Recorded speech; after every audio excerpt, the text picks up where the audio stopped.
somebody might go to Anchovy Bandit and then come afterwards for a drink. We want to grow the pie rather than taking more of the slice of the pie. Because it's been there for 20 years and we've only been there one, it's, there's this legacy that we need to protect.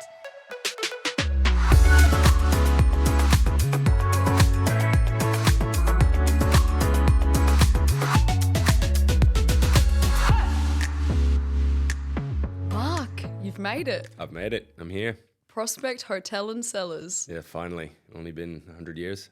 Wow, you must be feeling good. Yeah, Del and Josh, my other business partners, were all, super excited. We finally got it here. I know a lot of people have been waiting for it, including myself, but we're here. What is your story with Dale and the team and everyone there? How did you end up with the guys to make this happen? Yeah, it was a bit unexpected actually, because Dale and Josh contacted me one time and said, we're opening a pub on Prospect on Prospect Road, and we know you've wanted to open one forever, and we need another partner and somebody to help us out, and we know you have experience in pubs, and we'd love to get you on board. And I really didn't hesitate that much, and said, yeah, I'd love to. But it was a bit of a, I didn't really know. I know Del and Josh pretty well because I used to deal with them. I used to be one of the founders of Mismatch Brewing. So I'd known Del and Josh dealing with them as customers, and they were always really good customers. And I think you can make some pretty fair judgments on people and know what kind of people you're dealing with when you've been doing business with them.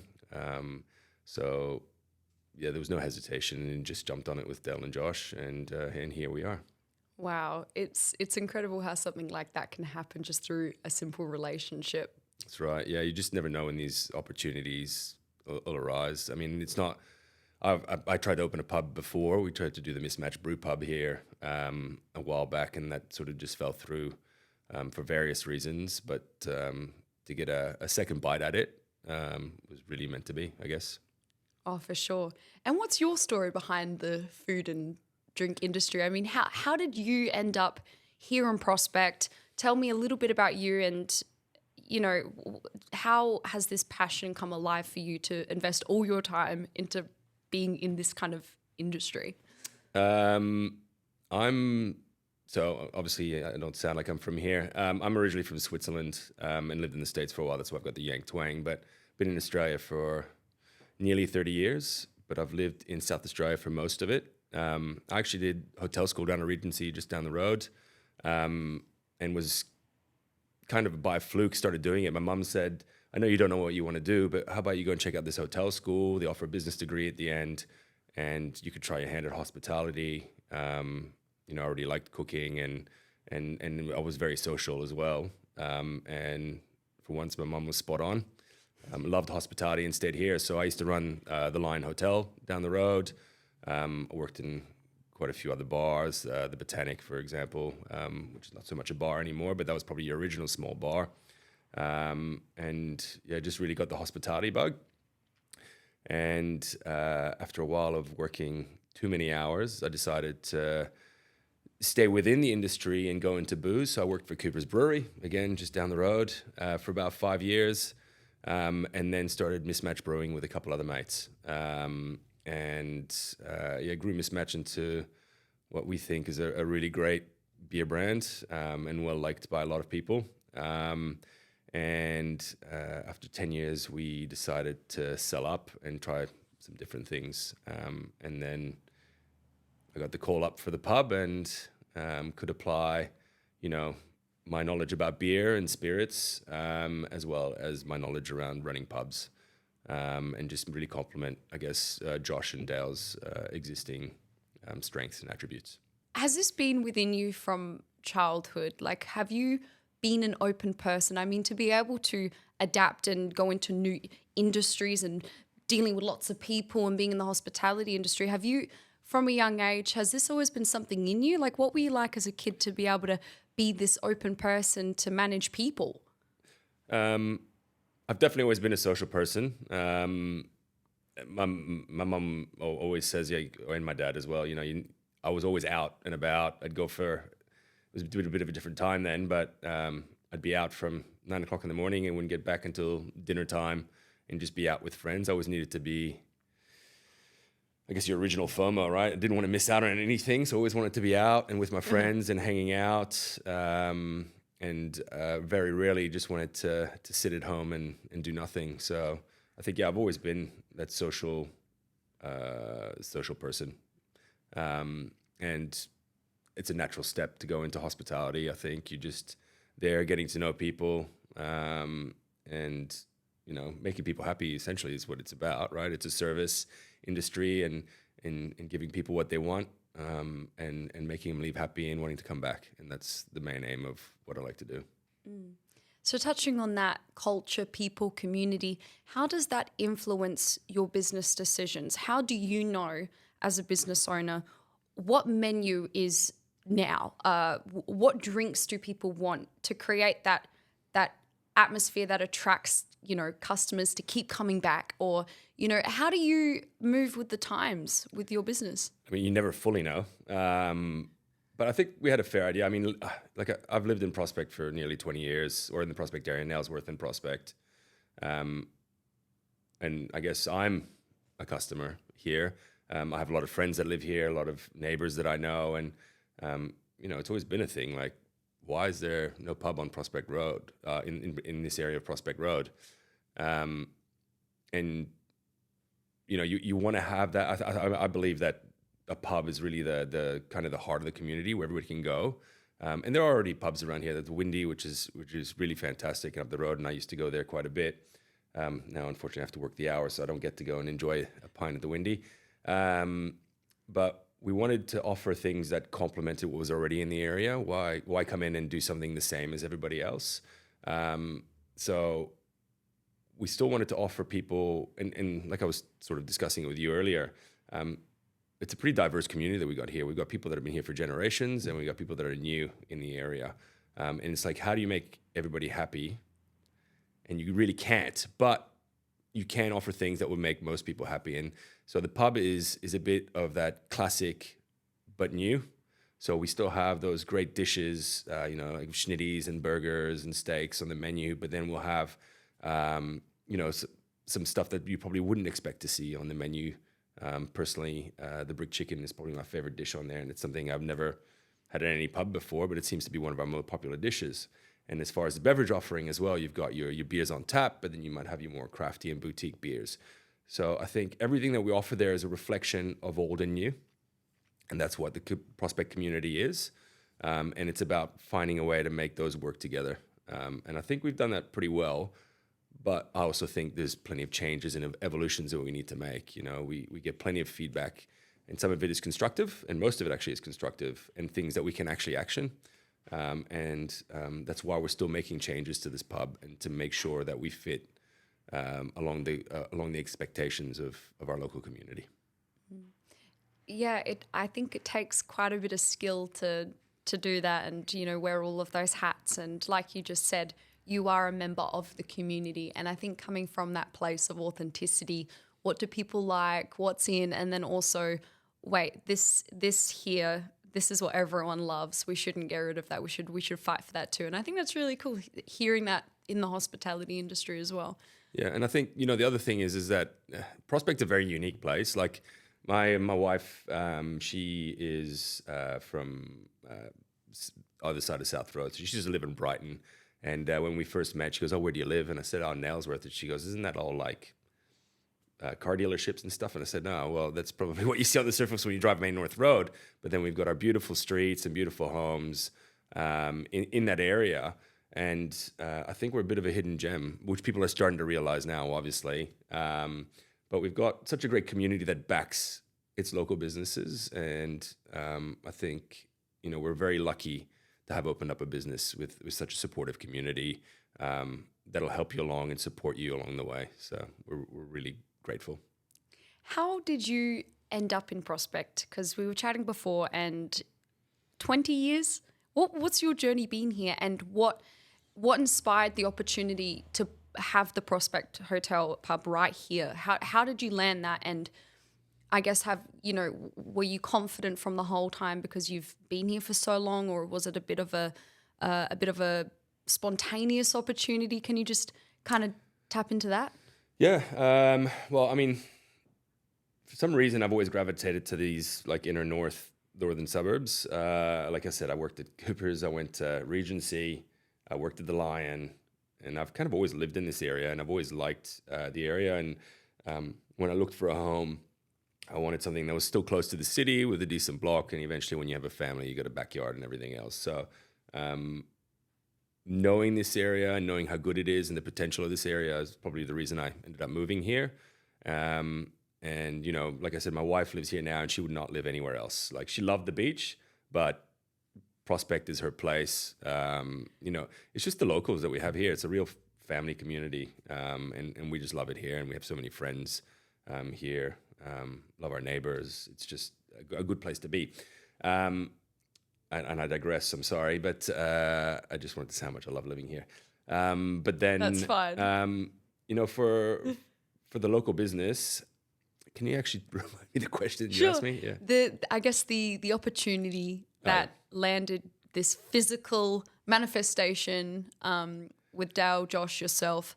What was that process like? Was it challenging? How did it come alive? Yeah. Well, I mean, I guess previous to, like I mentioned before, previous to Josh and Dale, I already tried to open up one here. It's a great street, and you know, people might go, oh, why didn't you go into the bank, for example, where Pasta Go-Go is at the moment. Love that place as well, by the way. And it would have been a good one, but it didn't have the street front. It didn't have any courtyard area because you probably wouldn't have been able to put a courtyard at the back, and it's probably a bit smaller than what we would have liked as far as a pub goes. So when this opportunity came up, it's in the right spot in the street. It's big enough so that we could put, and I'd still love it to be bigger, but big enough so we could actually have a decent sized venue. And it already had the parking, which is always a difficult one for council to navigate, which a lot of the other buildings don't. So that was probably the most logical place to put the hotel. And then I guess the challenges with it is just, you know, it's not your traditional pub, which a lot of people might have been expecting. But I like to say it's a bit a pub meets brasserie. It's that old and new, and it's classic Prospect again. And that's what we're trying to do is create a new place. It's very unique to Prospect, like Prospect is unique, and be able to offer something that the community is proud of. Yeah, it's beautiful, and I guess the olive greens and it's quite calming. My first experience walking in, it was very shock factor in terms of everything new and the space and not feeling claustrophobic, but also it has a calming sense to it, which was that on purpose? Look, it was Dale's wife. I got to give it to Dale's wife, Tash. She did all the. She's an interior design by trade, and she did all the designs for us and chose the colors. And definitely the green was a pretty bold one. But you know, you talk about challenges and sort of stuff like that. We walked in there, and we put everything together, and then we realized, it was really noisy in there. We didn't do any acoustic paneling, and that's something that we had to add. And there was a lot of feedback from customers as well about how noisy it was, and you know, finding the right furniture to put in there, the booths so that people are comfortable. But then, you know, you might get people to go, oh, well, there's nowhere to sit if I just want to have a drink. And I'm going, okay, so you know, we're looking at new furniture now to make it a little bit more pubby in the front because that's what people are asking for. You know, originally we wanted to have a nice function room, but turns out that weekends are busier than we expected, which is great. We're not going to complain. But so we're going to have to change some of the dining furniture and turn that more into dining room.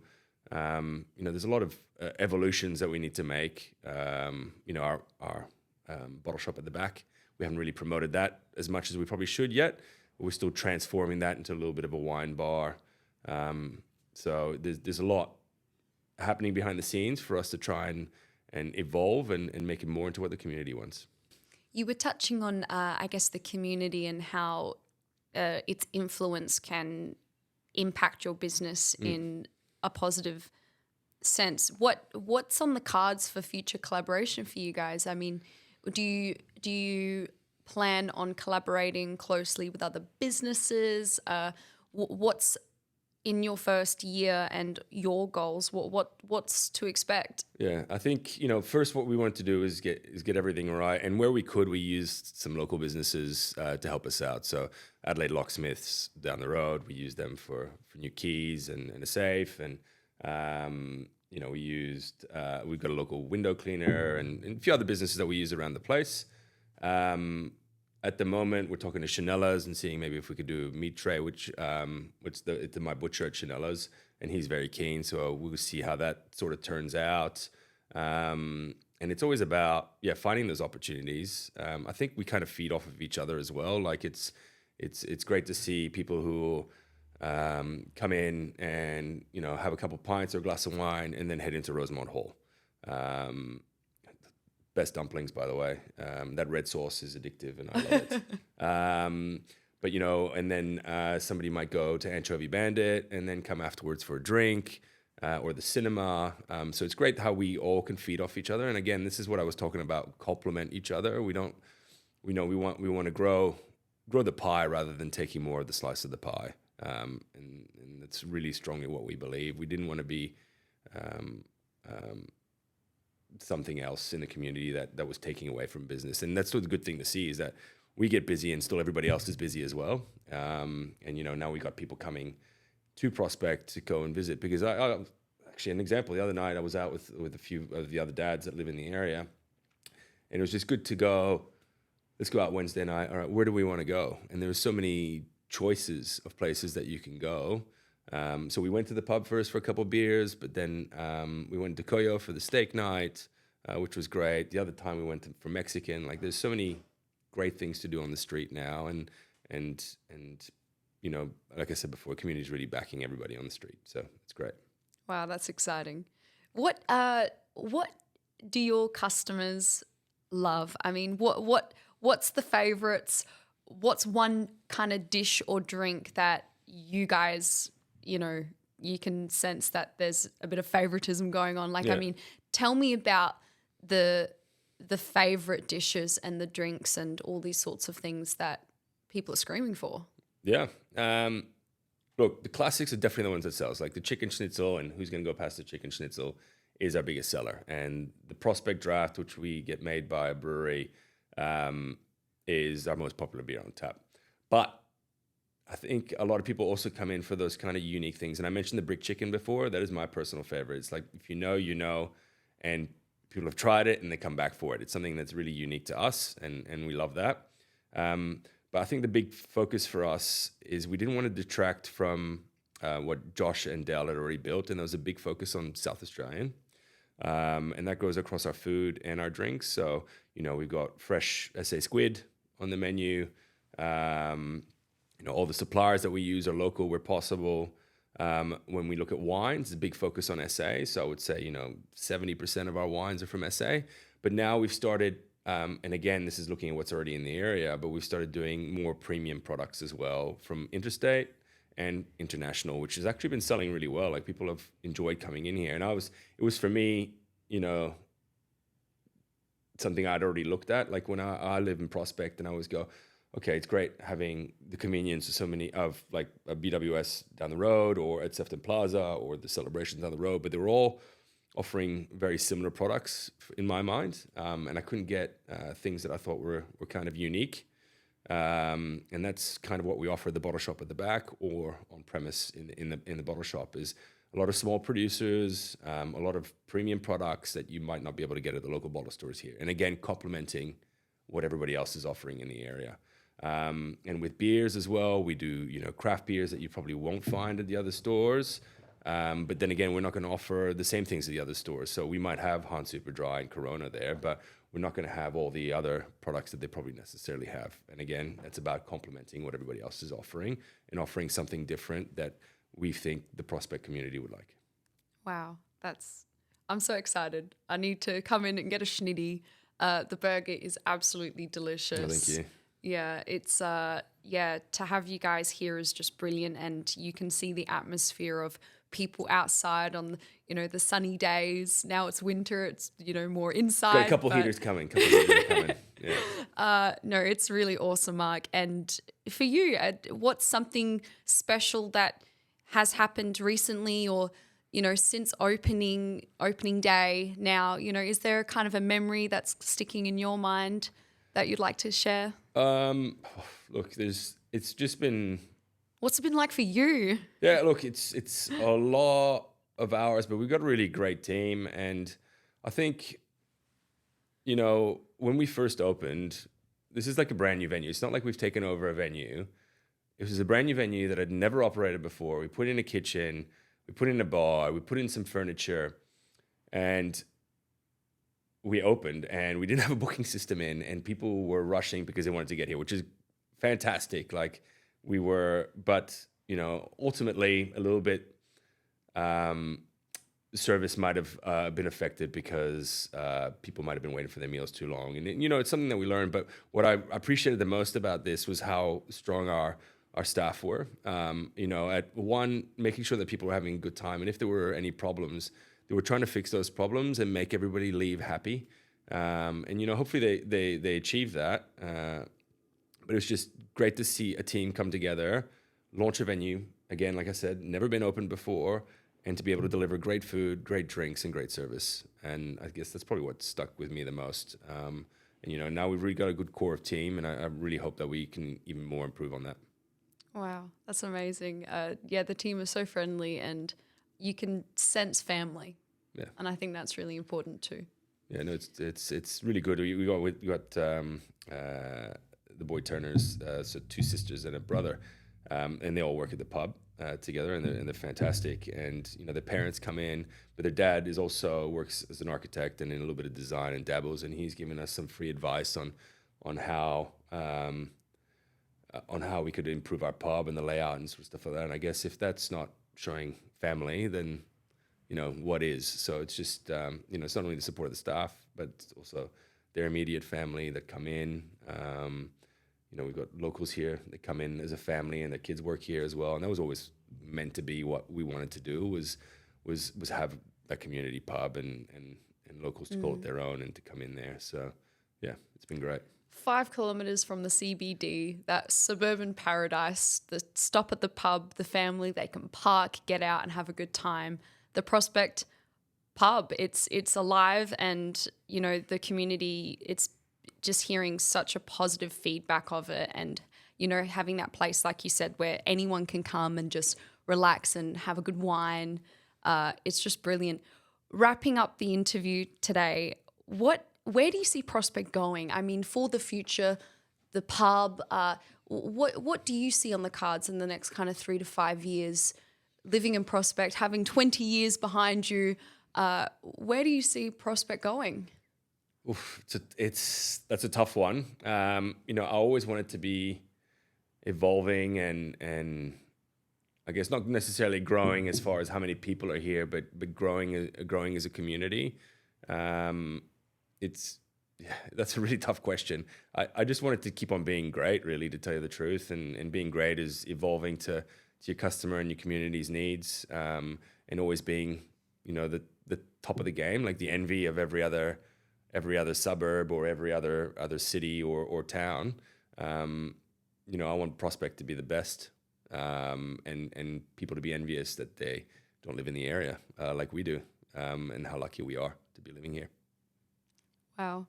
Thank you, Marc. Eat, Drink, Discover. For those that are listening and that want to come by, let's wrap up with how do they book? Where do they go? How do they support you guys? Yeah, I mean, look, we're happy for you to just rock up if you want to, but if it's a busy night, definitely book. Go online, Google Prospect Hotel Cellars, and you should be able to book from there. Or otherwise, just give us a call. We'll be happy to take your call and make the booking for you if that's easier. Plenty of parking at the back, or otherwise, just walk down if you're living locally.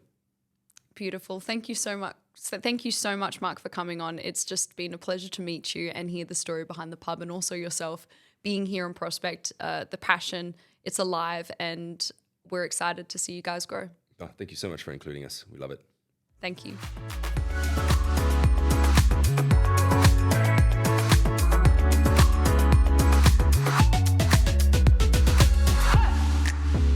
Mel, welcome.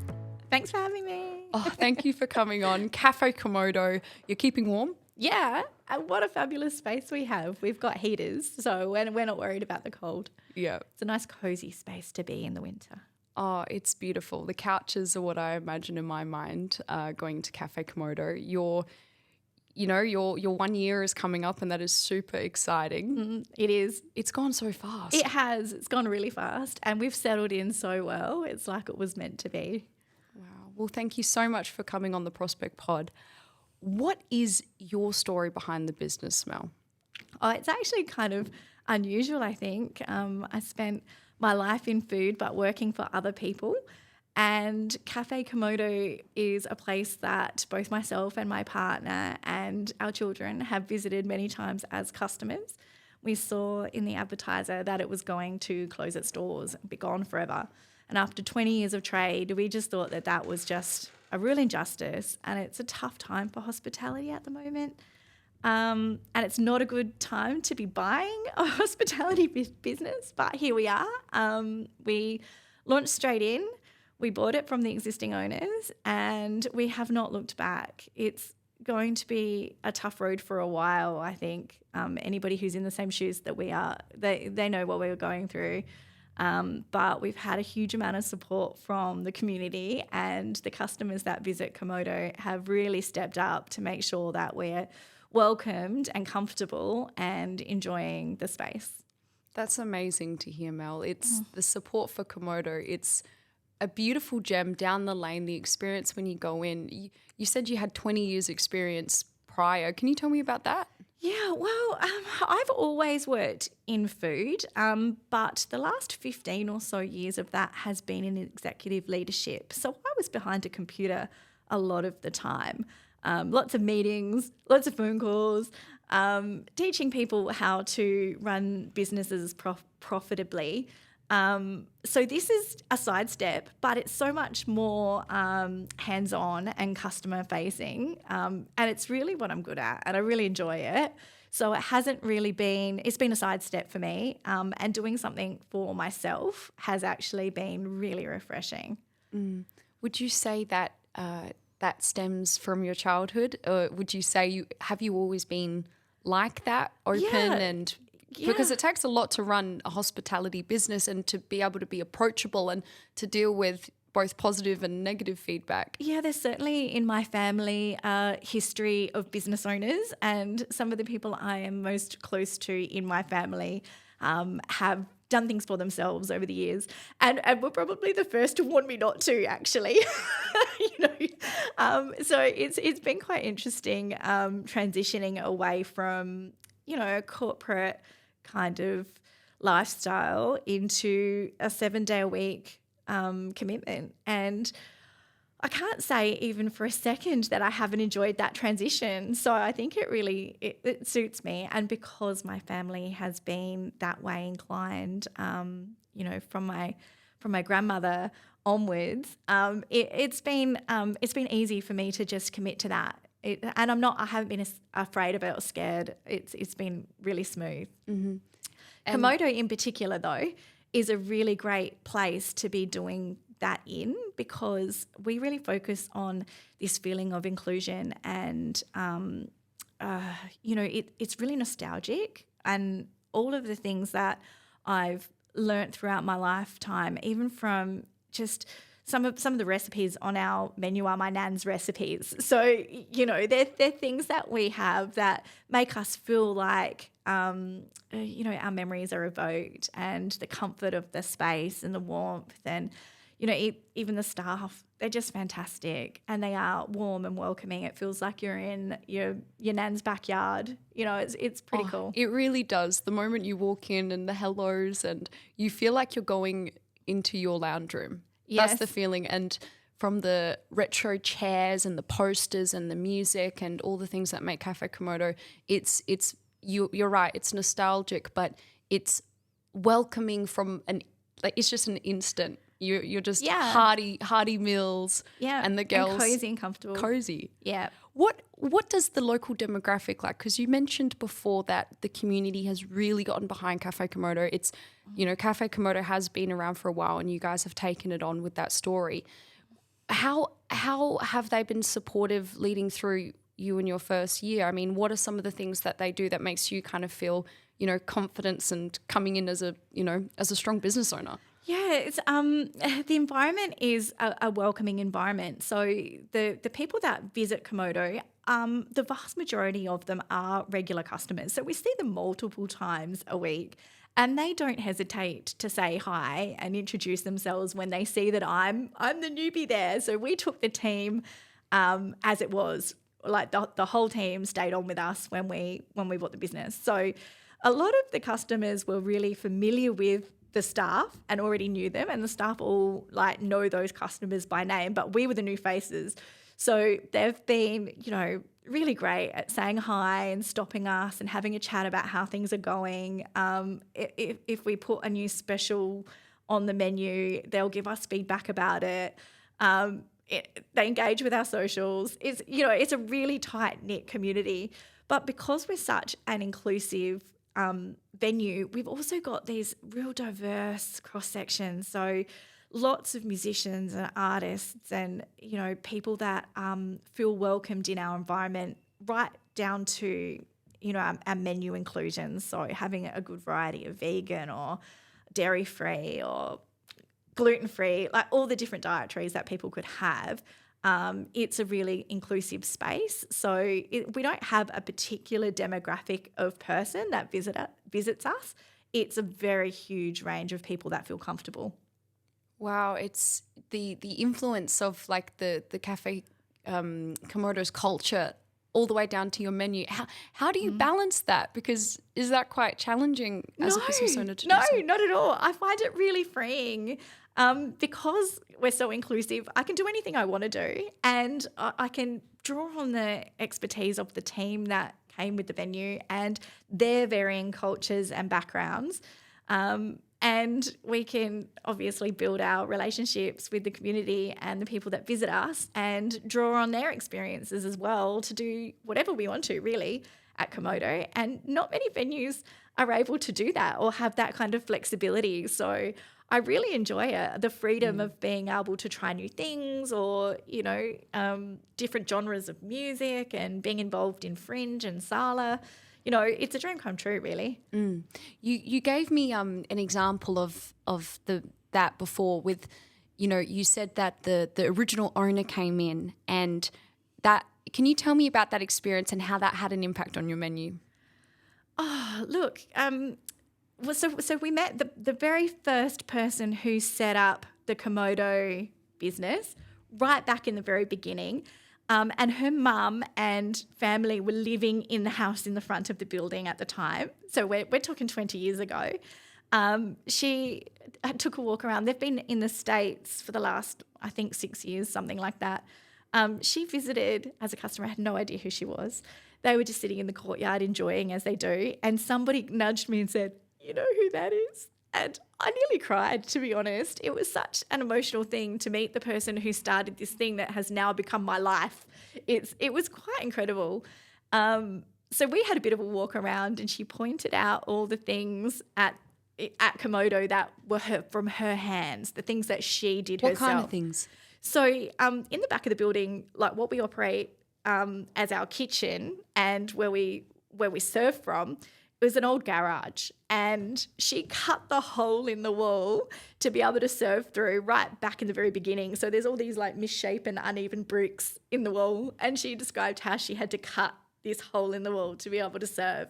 And it's just those kinds of things that are like, it's really great to have this like connection and history with the building that is just it's indescribable, really. And we are doing things like that in the Komodo space ourselves. We know that 20 years from now, our hands have done those same things too. So a bit of a renovation on the stage area. The outside courtyards have been renovated.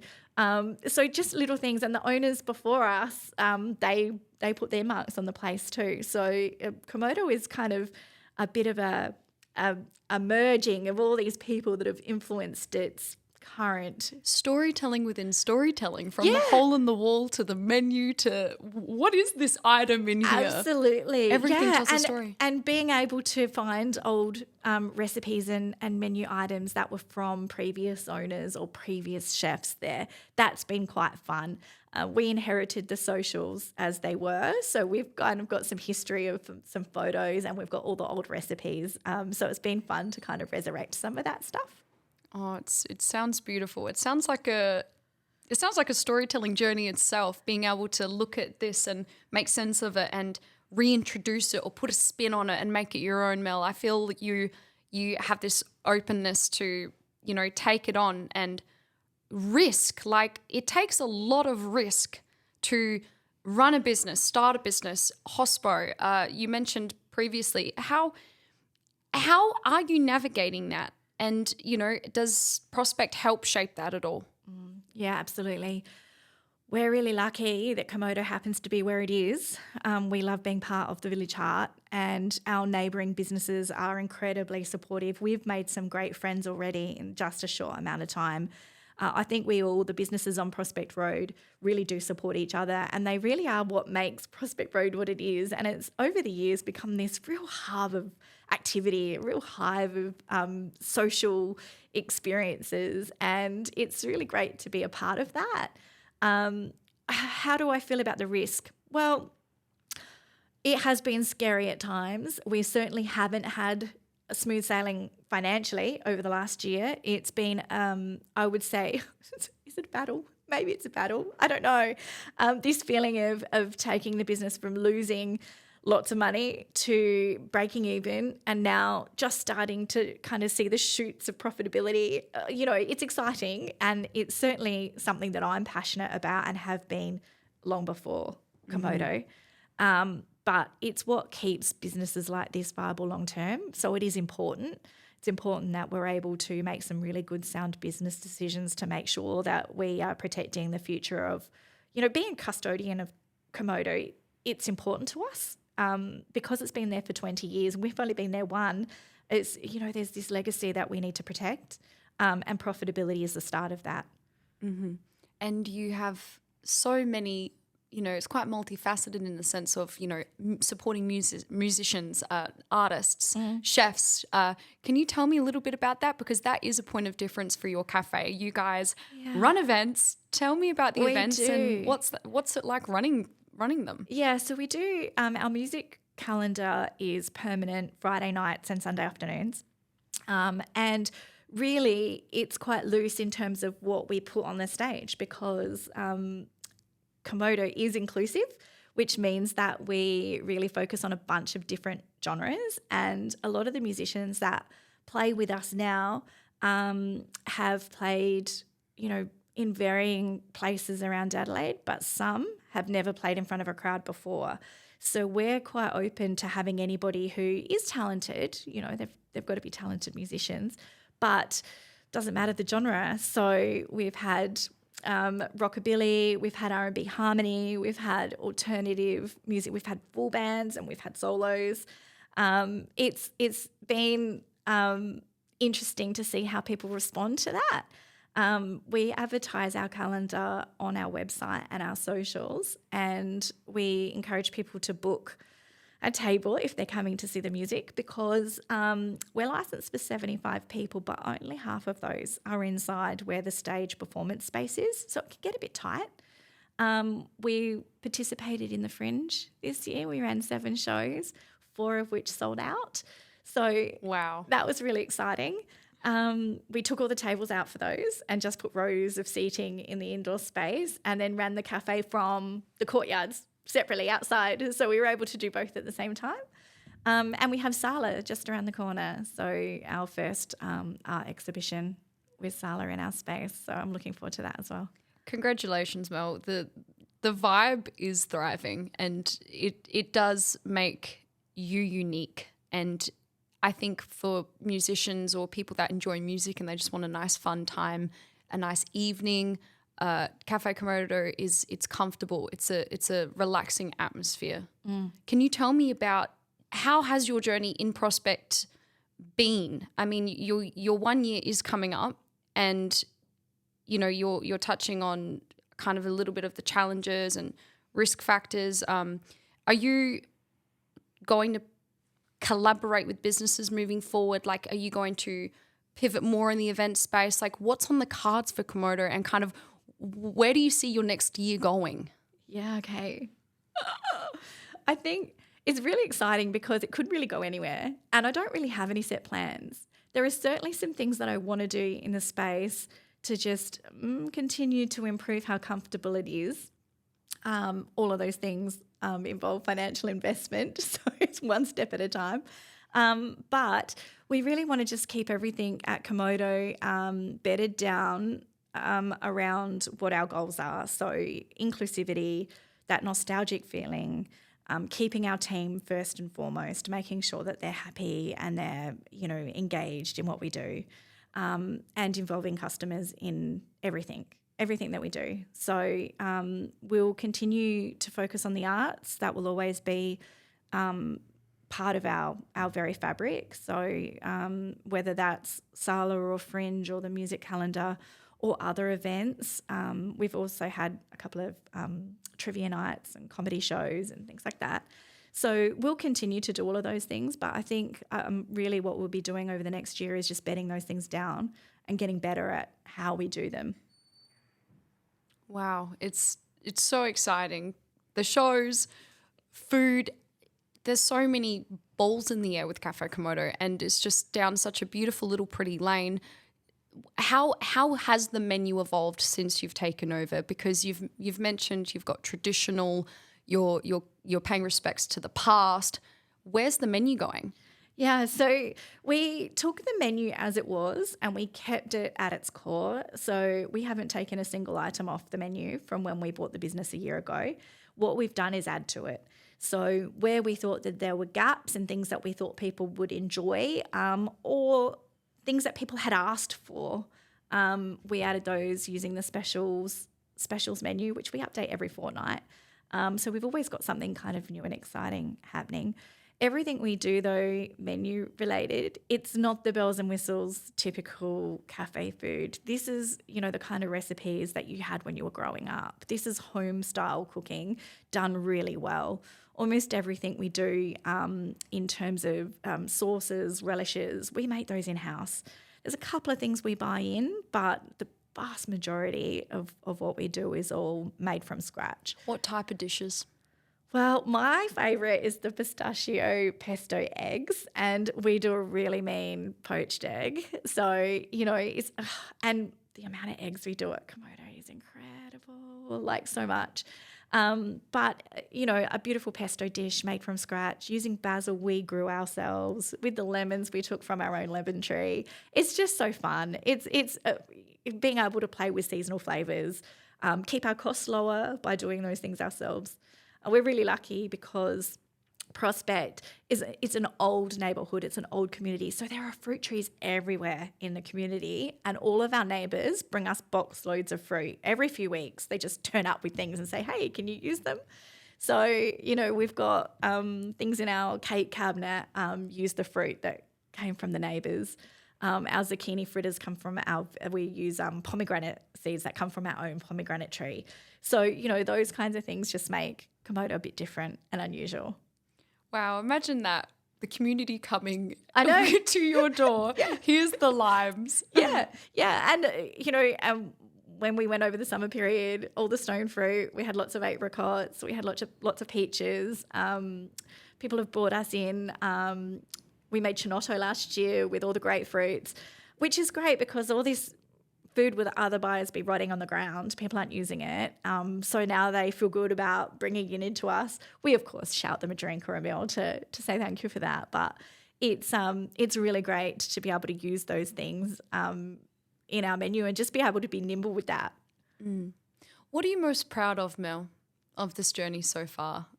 Taking over Komodo, where it's going. What are you proud of most? I'm proud that we've been able to keep the vibe and the atmosphere of Komodo. I'm proud that people come and they don't necessarily know that there's a new owner, that they can come and enjoy the space and feel its original kind of retro vibe. It was important to us that it still continued to feel good, even though we've elevated some aspects. We wanted people to still be comfortable. We wanted Komodo to still be Komodo. Yeah, I'm really proud of that. And I'm proud that the team stayed with us. I'm proud that they have enjoyed the transition, and that they treat us like family and they treat our cafe like it's theirs. I'm proud of that. What's been a memory that has stuck out for you so far? Has anything unusual happened, or quite maybe funny? Is there a memory that you have at Café Komodo that's on your mind? Probably my best memories have all been related to the music calendar. Over the Fringe period, we had a whole lot of really talented people come in and share the space with us, and they really partnered with us over that time. So they're selling tickets through Fringe, but we welcome them into our space, and we really worked together with those artists to create something that really did feel very special. And the way people interact with the cafe in that kind of environment, it's almost like it's their own space. It's like it's their own lounge room. We've made lifelong friendships with the artists that were a part of those shows. They've continued to play in our regular calendar beyond that, but we met them through the Fringe Festival. So I think, that's probably my best memories to date. There'll be many more to come, no doubt. What's one drink or dish that everyone has to try at least once? Okay, so it might sound boring straight off the bat, but our scones are to die for, and it's pretty hard to find a good scone. So we do normal, plain, just straight off, and we use the CWA recipe. So they are like your nan makes. They're the real deal scones. But we also do a fruit scone, and more importantly, we do a gluten-free scone, which is really hard to get. When we have seasonal fruit available to us, we make our own house-made jams. And it's a nice spot to just come and just try something that's different and new, but reminds you of your childhood. Wow. I'm just thinking about scones now. Until you've had a really good scone, you just don't know. You just don't know. Yeah, and perfect for warm winter as well. Yeah, absolutely. And something you can grab really easily and feel comfortable and not have to spend a bucket load of money. It's at the moment, with the economy like it is, we just want to make sure that everybody can come and enjoy what we have on offer. We've worked really hard to keep our prices low and affordable. So Mel, if you had a magic wand and you can manifest anything right now for Café Komodo, where it's heading, business, the community, maybe some future collaborations of some sort, ideas, where do you see Café Komodo going in the next 3 to 5 years? What's on the cards for you? Magic wand. Okay, so I need to solve the problem of the lane, which isn't really a problem because it's part of the magic of Komodo, but it's quite the barrier to getting people to come and try us. When you walk down Prospect Road, we're tucked at 118 Prospect Road, and you walk down a very thin laneway covered in greenery. It's quite magical, but if you don't know what's at the end of that lane, it could be quite intimidating to kind of make that decision to walk down there. So I need to work in the short term on ways to encourage people to just take that journey without changing the magic of the lane. I'm not sure what it is. Open to ideas. Hot air balloon. Yeah. Well, you never know. We've got a car park big enough at the back that we could probably do something exciting like that. But it's quite the journey, kind of welcoming new faces into a space that it's built for regulars. It's built for the people that know it's already there, and having that as our regular customer base is fantastic. But long-term success relies on new people coming and finding us. Wow. Mel, the lane, the vibe that Café Komodo gives, it's so awesome. The food to the service to the experience of walking the lane. I think your unique point is just being that friendly, diverse place that people can go and just relax, enjoy themselves, whether it's a brunch, lunch, or going to a night out, listening to your favorite jazz. Or what's your favorite thing about Café Komodo? That it can be all things to all people. I love that it's so diverse. I love that you don't have to be a particular type of person to be comfortable there. I love that I can be patting a puppy in the morning and, chatting to somebody from the LGBTI, all the letters community who are meeting there for chats. We have church groups that come and do Bible study there. We have mums who come and do mums and bubs groups. We're just really lucky. It's just such a diverse space, and it's I love that it's so inclusive and comfortable. Wow. For those listening, for those that are ready to come try some scones, Mel, how do they support you? Where do they find you? What's your opening hours? How do they support Café Komodo? Okay, you gotta find the lane. Okay, so that's what you need to do. You put into the maps 118 Prospect Road and follow the pin. It will take you right to the front of our lane, and wander down and explore. You'll be really pleasantly surprised by what you find at the bottom of that lane.